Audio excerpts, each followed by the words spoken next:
மகன் தூயாவின் பெயராலே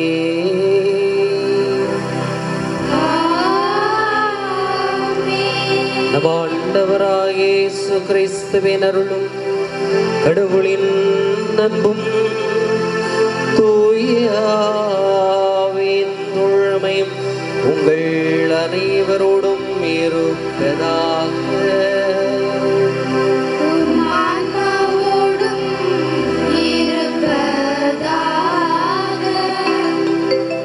இயேசு கிறிஸ்துவில் அன்புக்குரியவர்களே, இன்றைய திருப்பலி சிந்தனைகளானது நம்மை அன்பு செய்து வாழ அழைப்பு கொடுக்கிறது. இந்த உலகத்தை அன்பு செய்வதற்கும் அதிலிருந்து கடவுளை அன்பு செய்ய கற்றுக்கொள்வதற்கும் நாம் பழக்கப்பட வேண்டும் என்பதை இந்த நற்செய்தி வாசகங்களுடைய சிந்தனையாக இருக்கிறது. எனவே அன்பு செய்வதற்கு தடையாக இருக்கின்ற நம்முடைய உள்ளத்தையும் நம்முடைய பழக்க வழக்கங்களையும் தவிர்க்க இறைவிடம் மனவருந்தி மன்னிப்பு வேண்டுவோம். எல்லாம் வல்ல இறைவனிடமும் சகோதர சகோதரிகளே உங்களிடமும் நான் பாவியனை ஏற்றுக்கொள்கிறேன். ஏனெனில் என் சிந்தனையாலும் சொல்லாலும் செயலாலும் கடமைகள் தவறியதாலும் பாவங்கள் பல செய்தேன். என் பாவமே என் பாவமே என் பெரும் பாவமே. ஆகையால் எப்பொழுதும் கன்னியான புனித மரியாதையும் வானதூதர் புனித அனைவரையும் சகோதர சகோதரிகளே உங்களையும் நம் இறைவனாகிய ஆண்டவரிடம் எனக்காக வேண்டிக் கொள்ள மன்றாடுகிறேன். எல்லாம் வல்ல இறைவன் நம்மை எதிராக்க வைத்து நம் குற்றங்களை மன்னித்து நம்மை முடிவில்லாத வாழ்விற்கு அழைத்துச் செல்வாராக. ஆமென்.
ஜெபிப்புமாக. எல்லாம் வல்ல இறைவா, எங்கள் ஆண்டவர் உயிர்த்தெழுந்ததை நினைவூட்டும் மகிழ்ச்சிக்குரிய இந்நாட்களை நாங்கள் பொருளுணர்ந்த ஈடுபாட்டுடன் கொண்டாட செய்தருளும். இதனால் பாஸ்காவின் நினைவு எங்கள் வாழ்வில் ஆக்கபூர்வமான தாக்கத்தை ஏற்படுத்தி புத்துணர்ச்சியும் புத்தெழுச்சியும் தருவதாக. உம்மோடு தூயாவின் ஒன்றிப்பில் இறைவனாய் என்றென்றும் வாழ்ந்து ஆட்சி செய்கின்ற எங்கள் ஆண்டவரும் உம் திருமகனுமான இயேசு கிறிஸ்து வழியாக உம்மை மன்றாடுகிறோம்.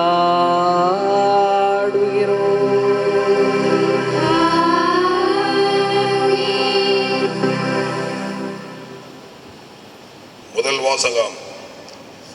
சமாரியர் மீது கைகளை வைக்கவே அவர்கள் தூய ஆவியை பெற்றார்கள்.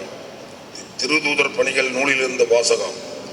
8ஆம் அதிகாரம் 5 முதல் 8 வரை இறைவார்த்தைகள் மற்றும் 14 முதல் 17 வரை இறைவார்த்தைகள். அந்நாட்களில் பிலிப்பு சமாரியா நகர் சென்று அங்குள்ள மக்களுக்கு மெசியாவை பற்றி அறிவித்தார். பிலிப்பு சொன்னவற்றை கேட்டும் அவர் செய்த அரும் அடையாளங்களை கண்டு வந்த திரளான மக்கள் ஒரு மனதோடு அவருக்கு செவிசாய்த்தனர். ஏனெனில் பலரை பிடித்திருந்த தீய ஆவிகள் அவரிடமிருந்து உரத்த குரலுடன் கூச்சலிட்டு கொண்டே வெளியேறின. முடக்குவாதமற்றோர், கால் ஊனமற்றோர் பலரும் குணம் பெற்றனர். இதனால் அந்நகரில் பெரும் மகிழ்ச்சி உண்டாயிற்று. சமாரியர் கடவுளின் வார்த்தையை ஏற்றுக்கொண்டனர் என்பதை எருசலேமில் உள்ள திருதூதர்கள் கேள்விப்பட்டு பேதுருவையும் யோவானையும் அவளிடம் அனுப்பி வைத்தார்கள். அவர்கள் சென்று சமாரியர் தூய ஆவியால் ஆட்கொள்ளப்படுமாறு இறைவனிடம் வேண்டினார்கள். ஏனெனில் அதுவரை அவர்களுக்குள் யாருக்கும் தூய ஆவி அருளப்படவில்லை. ஆண்டவராகிய இயேசுவின் பெயரால் அவர்கள் திருமுழுக்கு மட்டுமே பெற்றிருந்தார்கள். பின்பு பேதுருவும் யோவானும் தங்கள் கைகளை அவர்கள் மீது வைக்கவே அவர்கள் தூய ஆவியை பெற்றார்கள்.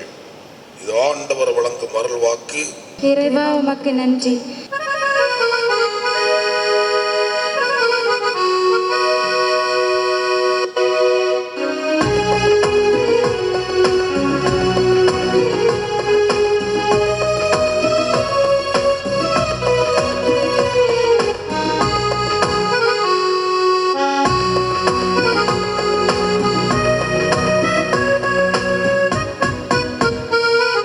உனை நாடி நாடி வருந்தேன்.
இரண்டாம் வாசகம். மனித இயல்போடு இருந்து கிறிஸ்து இறந்தார், எனினும் ஆவிக்குரிய இயல்பு உடையவராய் உயிர் பெற்று எழுந்தார். திருத்தூதர் பேதுரு எழுதிய முதல் திருமுகத்திலிருந்து வாசகம். அதிகாரம் 3, இறை வார்த்தைகள் 15 முதல் 18 முடிய உள்ள இறை வார்த்தைகள். அன்புக்குரியவர்களே, உங்கள் உள்ளத்தில் கிறிஸ்துவை ஆண்டவராக கொண்டு அவரை தூயவரென போற்றுங்கள். நீங்கள் எதிர்நோக்கி இருப்பதை குறித்து யாராவது விளக்கம் கேட்டால் விடையளிக்க நீங்கள் எப்பொழுதும் ஆயத்தமாய் இருங்கள். ஆனால் பணிவோடு மரியாதையோடும் விடையளியுங்கள். உங்கள் மனசான்று குற்றமற்றதாய் இருக்கட்டும். அப்பொழுது உங்கள் கிறிஸ்தவ நன்னடத்தையை பழிக்கிறவர்கள் உங்களை இழிவாக பேசியதை குறித்து வெட்கப்படுவார்கள். ஏனெனில் தீமை செய்து துன்புறுவதை விட கடவுளுக்கு திருவுளமானால் நன்மை செய்து துன்புறுவதை மேல். கிறிஸ்துவும் உங்கள் பாவங்களின் பொருட்டு ஒரே முறையாக இறந்தார். அவர் உங்களை கடவுளிடம் கொண்டு சேர்க்கவே இறந்தார். நீதி உள்ளவராகிய அவர் நீதியற்றவர்களுக்காக இறந்தார். மனித இயல்போடு இருந்த அவர் இறந்தார், ஏனெனும் ஆவிக்குரிய இயல்பு உடையவராய் உயிர் பெற்று எழுந்தார். இது ஆண்டவர் வழங்கும் அருள்வாக்கு. இறைவா உமக்கு நன்றி.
ஆண்டவர் உங்களோடு இருப்பாராக.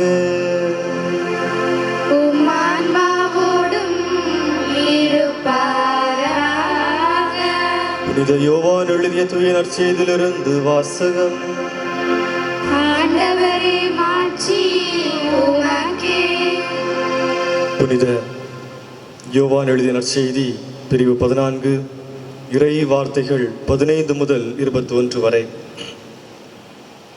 அக்காலத்தில் இயேசு தம் சீடர்களை நோக்கி கூறியது: நீங்கள் என் மீது அன்பு கொண்டிருந்தால் என் கட்டளைகளை கடைபிடிப்பீர்கள். உங்களோடு என்றும் இருக்கும்படி மற்றொரு துணையாளரை உங்களுக்கு தருமாறு நான் தந்தையிடம் கேட்பேன். தந்தை அவரை உங்களுக்கு அருள்வார். அவரே உண்மையை வெளிப்படுத்தும் தூய ஆவியார். உலகம் அவரை ஏற்றுக்கொள்ளாது, ஏனெனில் அது அவரை காண்பதுமில்லை, அறிவதுமில்லை. நீங்கள் அவரை அறிந்திருக்கிறீர்கள், ஏனெனில் அவர் உங்களோடு தங்கியிருக்கிறார், உங்களுக்குள்ளும் இருக்கிறார். நான் உங்களை திக்கற்றவர்களாக விடமாட்டேன், உங்களிடம் திரும்பி வருவேன். இன்னும் சிறிது காலத்தில் உலகம் என்னை காணாது, ஆனால் நீங்கள் என்னை காண்பீர்கள். ஏனெனில் நான் வாழ்கிறேன், நீங்களும் வாழ்வீர்கள். நான் தந்தையுள்ளும் நீங்கள் என்னுள்ளும் நான் உங்களுள்ளும் இருப்பதை அந்நாள்களில் நீங்கள் அறிந்து கொள்வீர்கள்.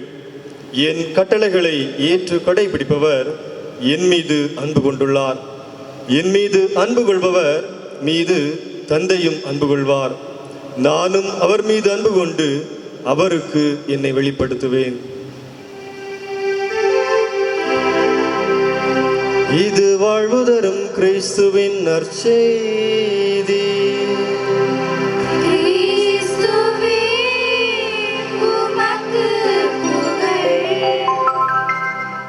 இயேசு கிறிஸ்துவில் அன்பிற்குரிய சகோதரமே, இன்று நம்முடைய தாய் திருச்சபையானது நம் ஒவ்வொருவரையும் கிறிஸ்துவின் அன்பில் நிலைத்திருப்போம் என்ற சிந்தனையின் அடிப்படையில் சிந்தித்து வாழ அழைப்பு விடுக்கின்றது.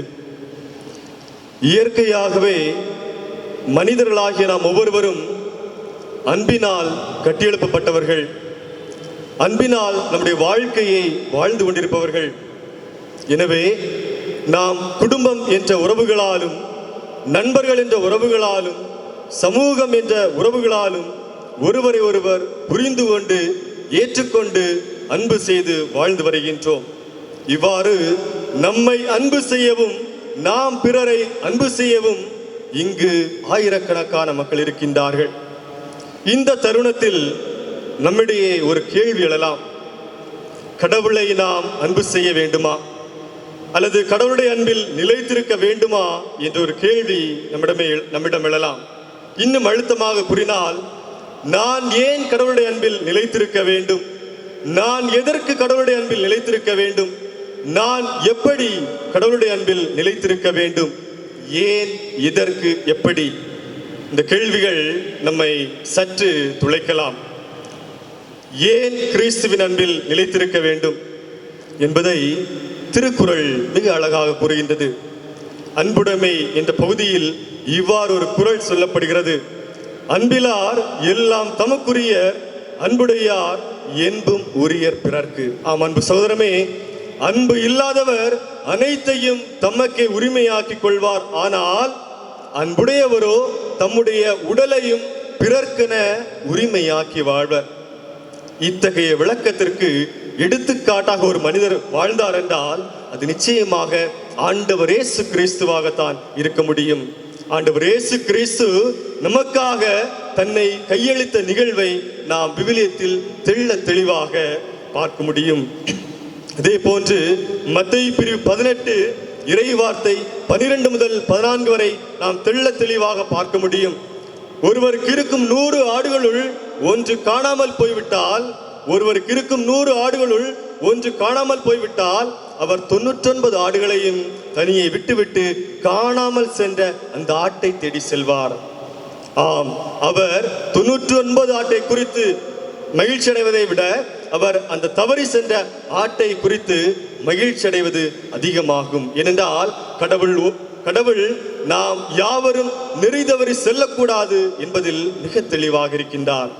நாம் அனைவரும் அன்பால் வாழ வேண்டும். நாம் அனைவரும் ஒருவரை ஒருவர் ஏற்றுக்கொண்டு வாழ வேண்டும். நாம் அனைவரும் ஒற்றுமையோடு சமூக உணர்வோடு வாழ வேண்டும் என்பதை இயேசு மிக தெளிவாக நமக்கு கற்றுத்தருகின்றார்.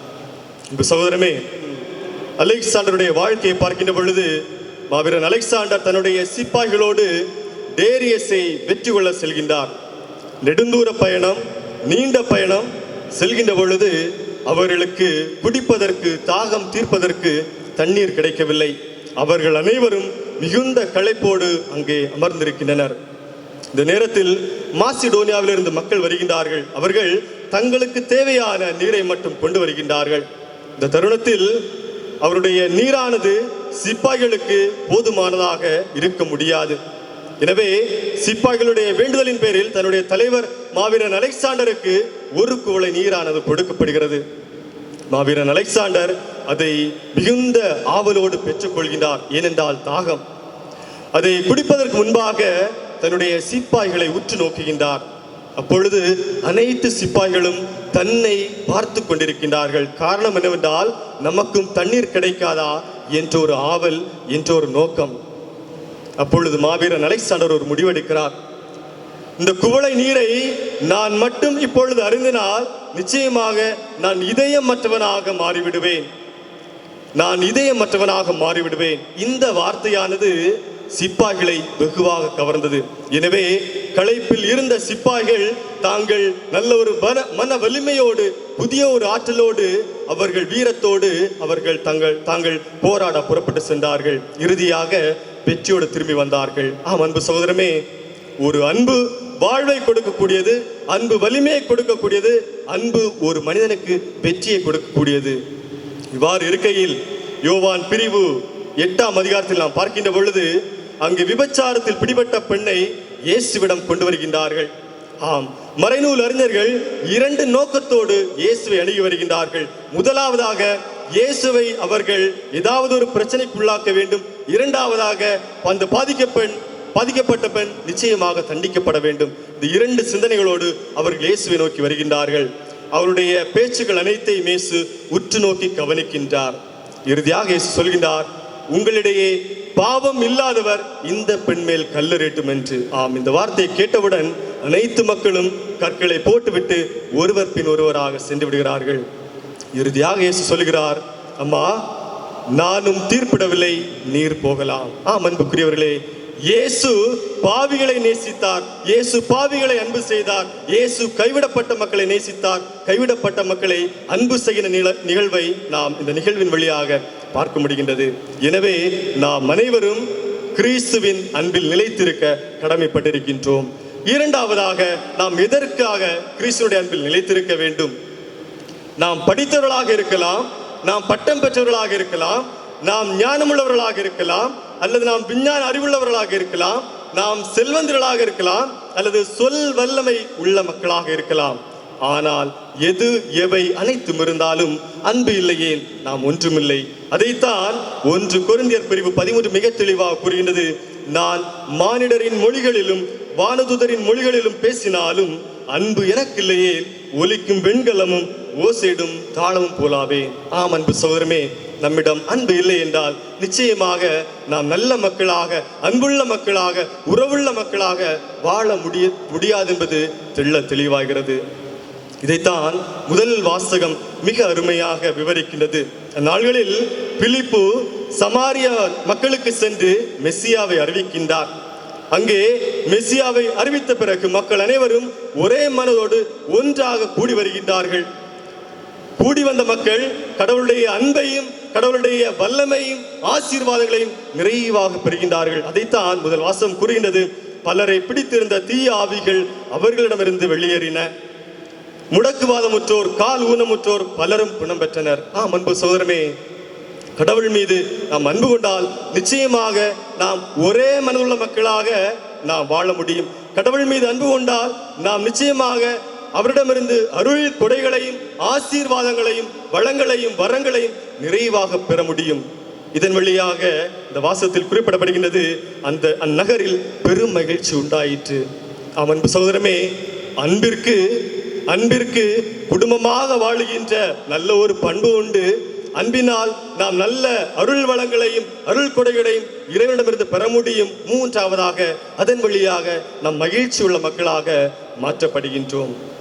எனவே நாம் கிறிஸ்துவின் அன்பில் நிலைத்திருக்க அழைக்கப்படுகின்றோம். மூன்றாவதாக, எப்படி கிறிஸ்துவின் அன்பில் நிலைத்திருக்க முடியும்? அன்பு சகோதரமே, கிறிஸ்துவின் அன்பில் நிலைத்திருக்க வேண்டும் என்றால் நாம் 2 செயல்களை நிச்சயமாக கடைபிடிக்க வேண்டும். முதலாவதாக, நாம் ஜெபிக்கின்ற மக்களாக நம்மை நாம் தயார் செய்து கொள்ள வேண்டும். இரண்டாவதாக, ஆலயத்திற்கு சென்று கடவுளை தரிசிக்கின்ற மக்களாக வாழ நாம் முற்பட வேண்டும். ஆனால் இந்த 2ம் நாம் அன்பு செய்வதற்கு, ஒருவரை ஒருவர் அன்பு செய்வதற்கு, கடவுளை அன்பு செய்வதற்கு ஆணித்தரமான ஒரு கோட்பாடுகளாக இருக்கின்றன. ஆனால் நாம் நம்முடைய வாழ்க்கையை இதோடு நிறுத்திவிடக்கூடாது. நாம் கடந்து செல்ல வேண்டும். அன்பு என்பது நம்முடைய இயல்பு வாழ்க்கையில் கடத்திவிடப்பட வேண்டும். அதைத்தான் இயேசு தன்னுடைய வாழ்க்கையில் மேற்கோள் செய்து காட்டினார். எடுத்துக்காட்டாக அன்னை தெரசாளுடைய வாழ்க்கையை பார்க்கின்ற பொழுது, அன்னை தெரசாள் அவர்கள் ஒவ்வொரு நாளும் காலையில் ஜெபிப்பதை வழக்கமாக வைத்திருந்தார். ஒவ்வொரு நாளும் காலையில் திருப்பலிக்கு சென்று நற்கருணை ஆண்டவரை உட்கொள்வதை வழக்கமாக வைத்திருந்தார். அதனால் தான் நான் புது சக்தி பெறுவதாக தன்னுடைய வாழ்க்கை வரலாற்றில் குறிப்பிடுகின்றார். அன்பு சகோதரமே, அதோடு அன்னை தெரசாவுடைய வாழ்க்கை நின்றுவிடவில்லை. மாறாக அதையும் தாண்டி அதையும் கடந்து செயல்படுவதை பார்க்க முடிகின்றது. எனவே தான் தன்னுடைய சபையை விட்டு வெளியே சென்று அவர்கள் ஏழைகளுக்கும், பாவிகளுக்கும், நோயாளர்களுக்கும், கைவிடப்பட்டவர்களுக்கும், அனாதைகளுக்கும் தன்னால் முடிந்த இயன்ற உதவிகளை செய்வதை அவருடைய வாழ்க்கை வரலாற்றில் நாம் பார்க்கின்றோம். இத்தகைய சிந்தனைகளோடு வாழ இன்று நாம் அழைக்கப்படுகின்றோம். அன்பு சகோதரமே, அன்பை பற்றி அறிய வேண்டுமா? கல்வாரி மலையை உற்று நோக்கி பாருங்கள். அங்கே உங்களுக்காக, நமக்காக, நம்முடைய மீட்பிற்காக, நம்முடைய பாவங்களுக்காக ஒரு மனிதர் சிலுவையில் அறையப்பட்டு தொங்கவிடப்பட்டிருக்கின்றார். கொலையூரும் குற்றுயிருமாய் இருக்கின்ற அந்த தருணத்திலும் தன்னோடு இருக்கின்ற மனிதனை மன்னிக்கின்ற குணம், தன்னோடு இருக்கின்ற மனிதனை ஏற்றுக்கொள்கின்ற குணம், அன்பு செய்கின்ற குணம் கடவுளுக்கு மட்டுமே உரித்தானதாக இருக்கின்றது. இத்தகைய சிந்தனைகளை, இத்தகைய செயல்பாடுகளை நாமும் இன்று நம்முடைய வாழ்க்கையில் செயல்படுத்தி வாழ்கின்ற பொழுது இன்று கடவுள் நமக்கு தருகின்ற இறைவார்த்தை விடுதலை பயணம் பிரிவு 3 இறைவார்த்தை 21, நீங்கள் வெறுமையாய் போகப் போவதே இல்லை. ஆமென். இப்பொழுது நம்முடைய விசுவாசத்தை அறிக்கையிடுவோம்.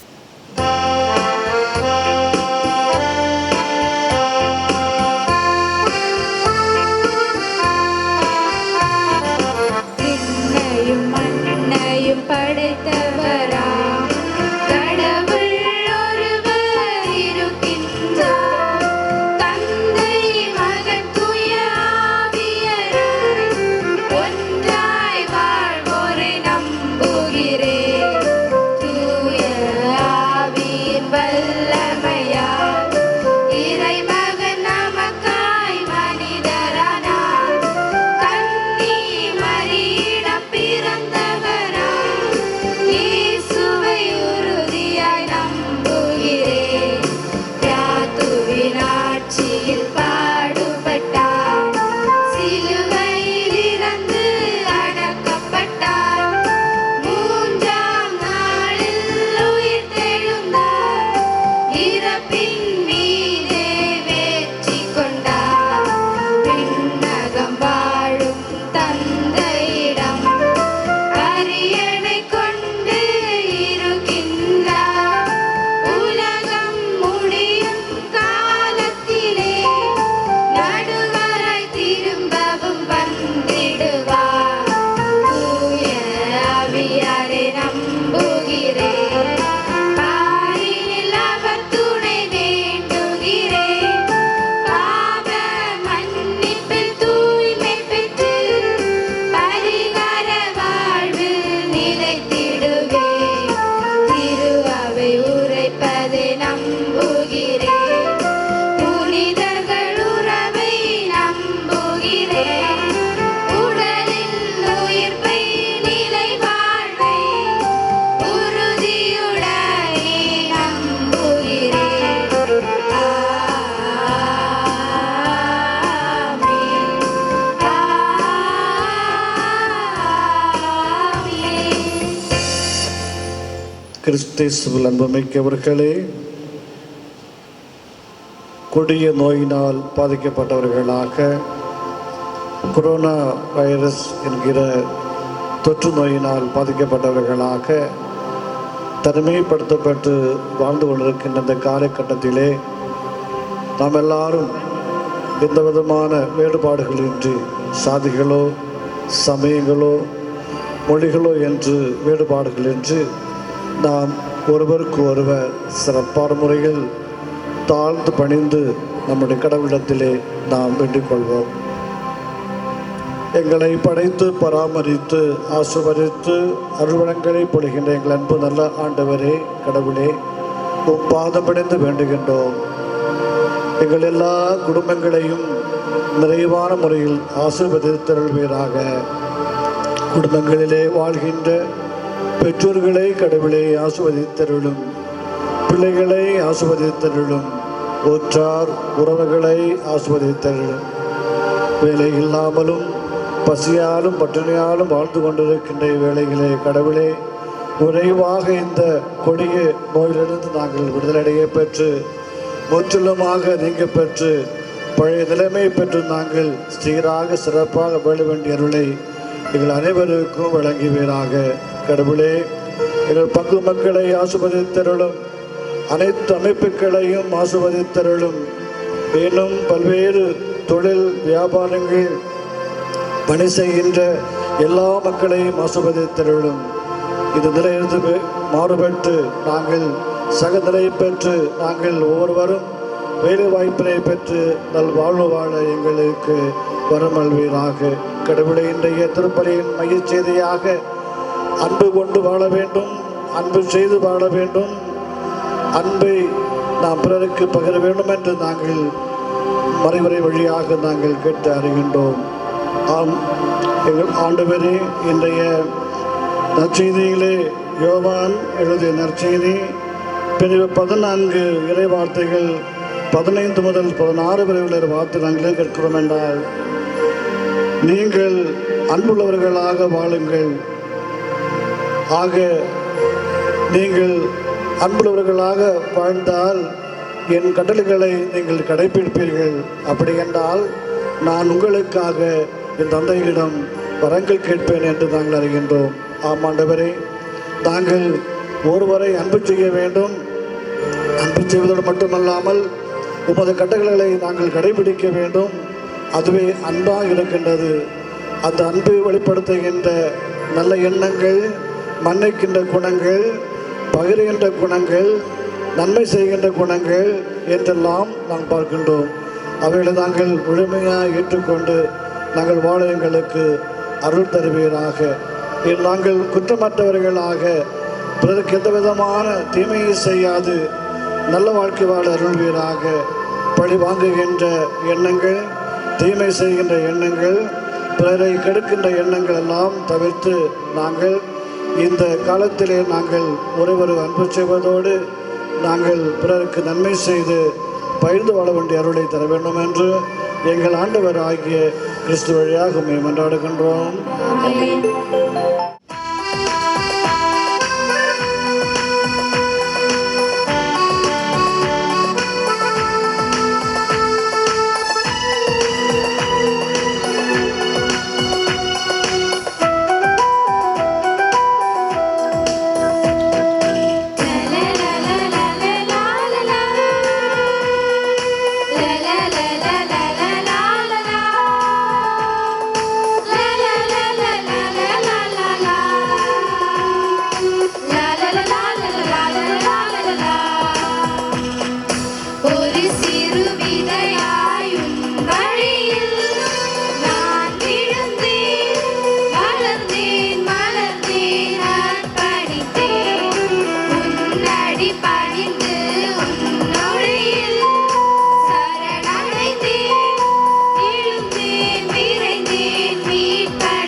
சகோதர சகோதரிகளே, நாம் அனைவரும் இணைந்து ஒப்பு கொடுக்கின்ற திருப்பலி எல்லாவல்ல இறைவனை கேட்டதாகும்படி ஜெபியுங்கள்.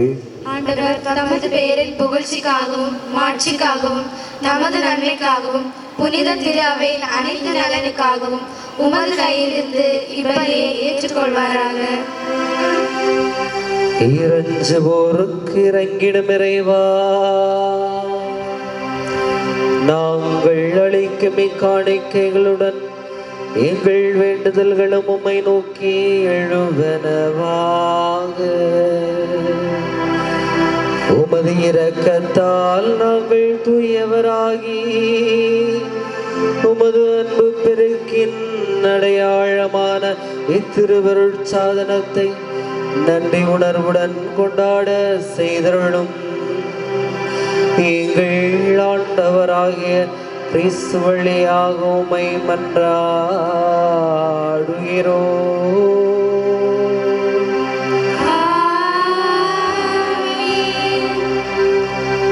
ஆண்டவர் உங்களோடு இருப்பாராக. உம் ஆன்மாவோடும் இருப்பாராக. இதயங்கள் குரல்களை ஆண்டவரிடம் எழுப்புங்கள். ஆண்டவரிடம் எழுப்பியுள்ளோம். நம் இறைவனாகிய ஆண்டவருக்கு நன்றி பாடுவோம். அது தகுதியும் நீதியுமானது. ஆண்டவரே, தூயவரான தந்தையே, என்றும் வாழும் எல்லாம் வல்ல இறைவா, அன்பார்ந்த மகன் இயேசு கிறிஸ்து வழியாக எந்நாளும் எவ்விடத்திலும் நாங்கள் உமக்கு நன்றி செலுத்துவது மெய்யாகவே தகுதியும் நீதியுமாகும். எங்கள் கடமையும் வாழ்வதற்குரிய செயலுமாகும். உமது வார்த்தையான கிறிஸ்து வழியாகவே அனைத்தையும் படைத்தீர். அவரையே மீட்பராக எங்களுக்கு அனுப்பினீர்.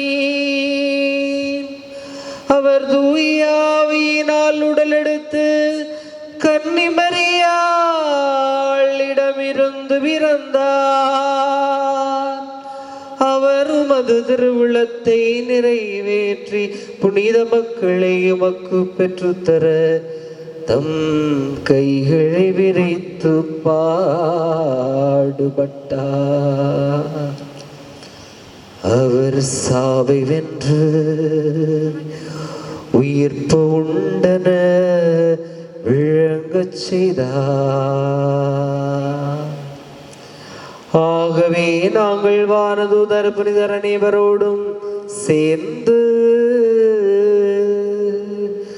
உமது மகிமையை புகழ்ந்துரைத்து ஒரே குரலாய் ஆர்ப்பரித்து பாடுவதாவது: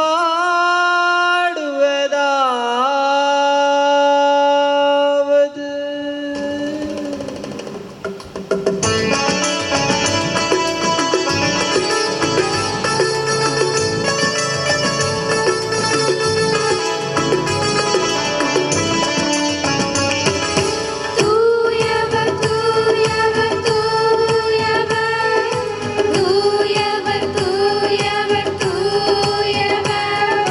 தூயவர் தூயவர் தூயவர் வான்படைகளின் கடவுளாம் ஆண்டவர். விண்ணகமும் மண்ணகமும் உமது மாட்சியால் நிறைந்துள்ளன. உன்னதங்களிலே ஓசன்னா, உன்னதங்களிலே ஓசன்னா, உன்னதங்களிலே ஓசன்னா. ஆண்டவர் பெயரால் வருகிறவர் ஆசீர் பெற்றவர். உன்னதங்களிலே ஓசன்னா, உன்னதங்களிலே ஓசன்னா, ஓசன்னா, ஓசன்னா, ஓசன்னா.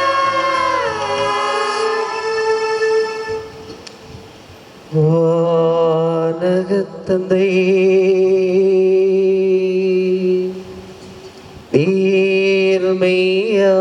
நேர்மையாகவே தூயவர், புனிதத்திற்கெல்லாம் ஊற்று. ஆகவே உம்முடைய தூய ஆவியை பொழிந்து இக்காணிக்கைகளை புனிதப்படுத்த வேண்டுமென உம்மை மன்றாடுகிறோம்.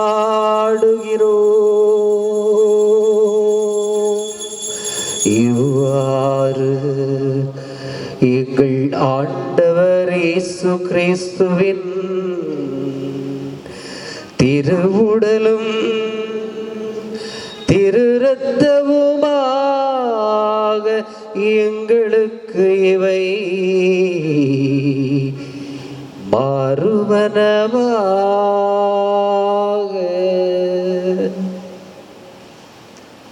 அவர் பாடுபட மனமு வந்து தம்மை கையளித்த போது அப்பத்தை எடுத்து நன்றி செலுத்தி அதை பிட்டு தம் சிலருக்கு அளித்து கூறியது, அனைவரும் இதை வாங்கி உண்ணுங்கள், ஏனெனில் இது உங்களுக்காக கையளிக்கப்படும் என் உடல்.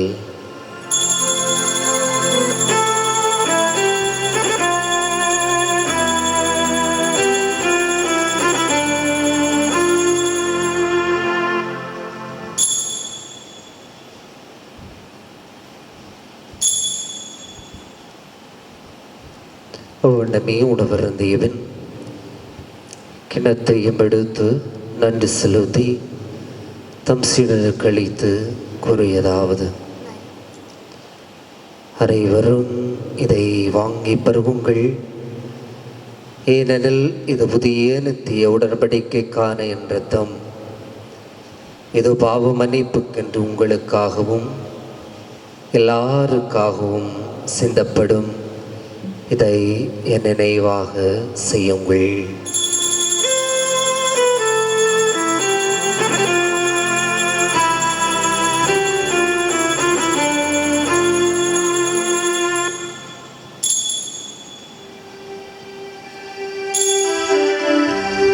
நம்பிக்கையின் மறைபொருள். ஆண்டவரே, நீர் வருமளவும் உமது இறப்பினை அறிக்கையிடுகின்றோம், உமது உயிர்ப்பினையும் எடுத்துரைக்கின்றோம். ஆகவே இறைவா, நாங்கள் கிறிஸ்துவின் இறப்பினையும் உயிர்ப்பினையும் நினைவு கூர்ந்து வாழ்வதரும் அப்பத்தையும் மீட்பு தருகின்ற கண்டத்தை உமக்கு ஒப்புக் கொடுக்கின்றோம். திரும்ப நின்று ஊழியம் புரிய தகுந்தவர்களை எங்களை ஏற்றுக்கொண்டேன். எனவே உமக்கு நன்றி செலுத்துகின்றோம். மேலும் கிறிஸ்துவின் உடலிலும் இரத்தத்திலும் பங்கு கொள்ளும் எங்களை தூய ஆவி ஒன்று சேர்க்க வேண்டும் என உம்மை தாழ்மையுடன் மன்றாடுகிறோம். இறைவா, உலகெங்கும் பரவியிருக்கும் உமது திரு அவையை சிறப்பாக எங்கள் திரு தந்தை பிரான்சிஸ், எங்கள் ஆயர் ஜெரோம் தாஸ், ஏனைய ஆயர்கள், அருள் பணியாளர்கள், துறவியர்கள், பொதுமக்கள் அனைவரையும் நினைவு கொண்டருளும். வீழ்த்தலும் நம்பிக்கையோடு இறந்து போன எங்கள் சகோதரர்கள் சகோதரிகளையும் இறந்து போன அனைவரையும் நினைவு கூர்ந்து ஒளிமைக்க ஒன்றுமை ஏற்றுக்கொள்ளும். எங்கள் அனைவர் மீதும் இரக்கமாயிரும். இறைவனின் கன்னித்தாயான மாட்சிமிக்க மரியாள், அவர் அன்பு கணவர் தூய யோசேப்பு, புனித அப்போஸ்தலர்கள், எம் பங்கு பாதுகாவலர் திரு அந்தோனியார், இவ்வுலகத்திலே நமக்கு உகந்தவர்களாய் வாழ்ந்த அனைத்து புனிதர்களோடும் நாங்கள் நிலையான வாழ்வில் தோழமை கொண்டு திருமகன் இயேசு கிறிஸ்து வழியாக உம்மை பிறந்தேற்று வரும் அருள உம்மை மன்றாடுகின்றோம். இவர் வழியாக இவரோடு இவரில் எல்லாம் வல்ல இறைவனாகிய தந்தையே, தூய ஆவியின் தோழமையில் எல்லா புகழும் ஆட்சியும் என்றென்றும் உமக்கு உரியதே.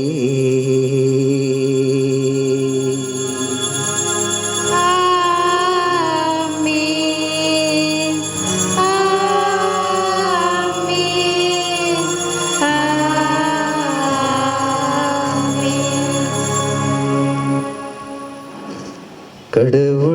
தந்தையின் அழைக்கேசு நமக்கு கற்பித்தார். எனவே விண்ணகத் தந்தையை நோக்கி மன்றாடுவோம்.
ஆண்டவரே, தீமை அனைத்திலிருந்து எங்களை விடுவித்து எங்கள் வாழ்நாளில் அமைதியை கனிவுடன் அருள உம்மை மன்றாடுகிறோம்.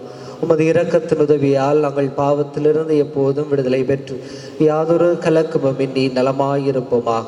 நாங்கள் நம்பியிருக்கும் பேன்ப வாழ்வையும் மீட்பராகிய இயேசு கிறிஸ்துவின் வருகையும் மகிழ்ச்சியோடு எதிர்பார்த்திருக்கின்றோம். ஏனெனில் ஆட்சியும் வல்லமையும் மாட்சியும் என்றென்றும் உமதே. ஆண்டவராகிய இயேசு கிறிஸ்துவே, அமைதியை உங்களுக்கு விட்டு செல்லுகின்றேன், என் அமைதியை உங்களுக்கு அளிக்கிறேன் என்றும் திருத்தூதர்களுக்கு எழுந்திரே.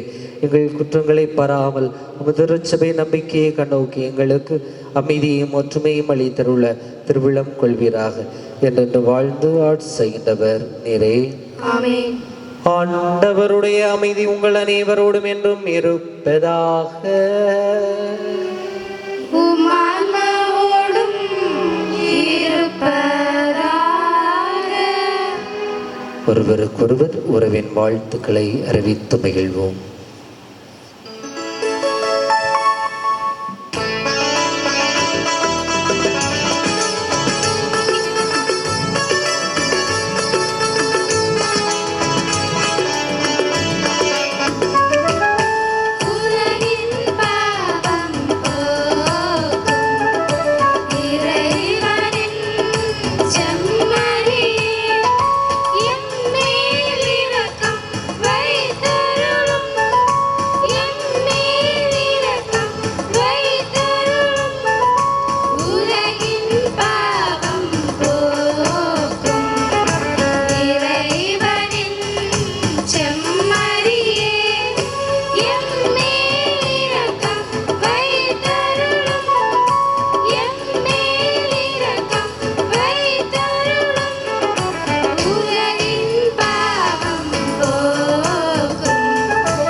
இதோ இறைவனின் செம்மறி, இதோ உலகின் பாவங்களை போக்குகின்றவர்.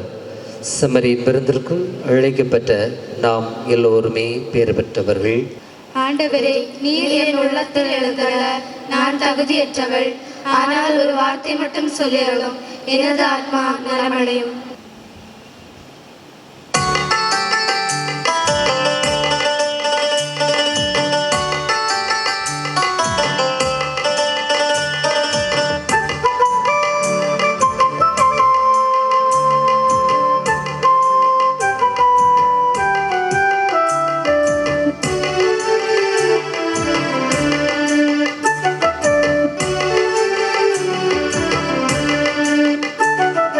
தெய்வம்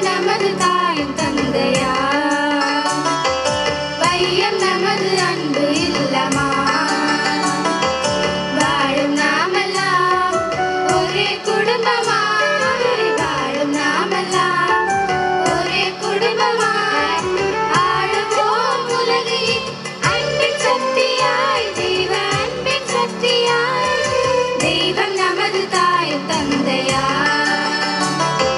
வையம் நமது அன்பு இல்லமா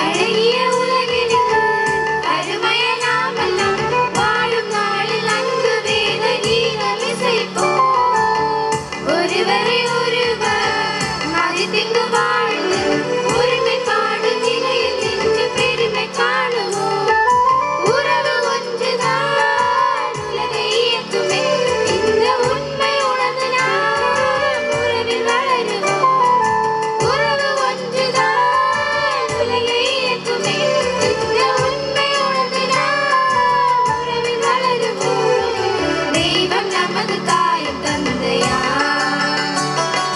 வையம் நமது அன்பு இல்லமா வாழும் நாமெல்லாம் ஒரே குடும்பமாய் வாழும் நாமெல்லாம் ஒரே குடும்பமாய் ஆளுவோம் உலகை அன்பின் சக்தியாய் தெய்வ அன்பின் சக்தியாய் தெய்வம் நமது தாயும் தந்தையா வையம் நமது அன்பு இல்லமா கோரி மன்றாடுவோமாக. உறவை வளர்க்கும் இறைவா, கிறிஸ்துவின் உயிர்ப்பினால் எங்களை மீட்டு முழுமையான விடுதலை வாழ்விற்கு தொடர்ந்து அழைக்கின்றேன். பாஸ்கா பலியின் பலனை எங்களில் பெருகச் செய்தருளும். மீட்பளிக்கும் இத்திரு உணவினால் உறுதி பெற்ற நாங்கள் தூய ஆவியின் திருகொடைகளால் நிரப்ப பெற்று உம்முடைய அன்பு கட்டளையை நிறைவேற்றுவோமாக. எங்கள் ஆண்டவராகிய கிறிஸ்து வழியாக உம்மை மன்றாடுகிறோம்.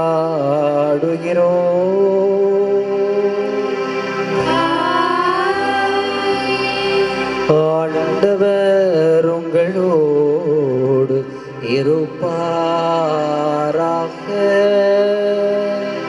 உம் ஆன்மாவோடும் இருப்பாராக.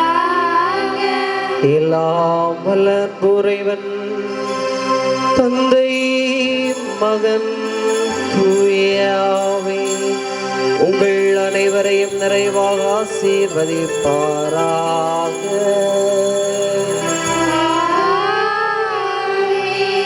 கிறிஸ்துவின் அன்பிலும் தோழமையிலும் சென்று வாழுங்கள்.